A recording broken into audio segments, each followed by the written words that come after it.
கொத்தமல்லி சட்னி ஒரு தடவை என்னோடய ஸ்டைலில் செஞ்சு பாருங்கள். இட்லி, தோசை, பிரெட் டோஸ்ட் எல்லாத்துக்குமே ரொம்ப நல்லாயிருக்கும். இதுக்கு ஸ்டவ்வை ஆன் பண்ணிவிட்டு ஒரு கடாய் எடுத்து வச்சுட்டு 1 டீஸ்பூன் அளவுக்கு நல்லெண்ணெய் சேர்த்துக்கலாம். 1 டீஸ்பூன் நிறையா உளுத்தம்பருப்பு சேர்த்துட்டு அந்த உளுத்தம்பருப்பை நல்லா எண்ணெயிலேயே பொரியட்டும். நல்லா பொரிஞ்சு பொன்னிறமாக வரும்ல.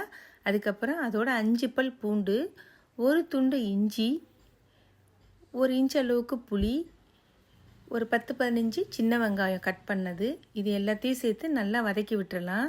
நம்ம வதக்கி விடும்போது ஸ்டவ் மீடியம் ஃப்ளேம்லேயே இருக்கட்டும். இது நல்லா வதங்கி ஒரு கோல்டன் கலரில் வரும்ல, அந்த அளவுக்கு வர வரைக்கும் நல்லா வதங்கட்டும்.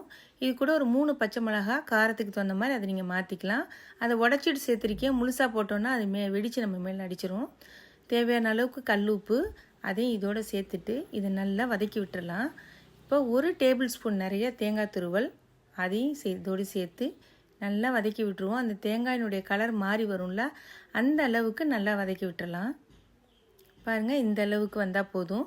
இப்போ நல்லா ஒரு கைப்பிடி நிறையா கொத்தமல்லி நல்லா தண்ணியில் கழுவிட்டு எடுத்து வச்சுருக்கேன்.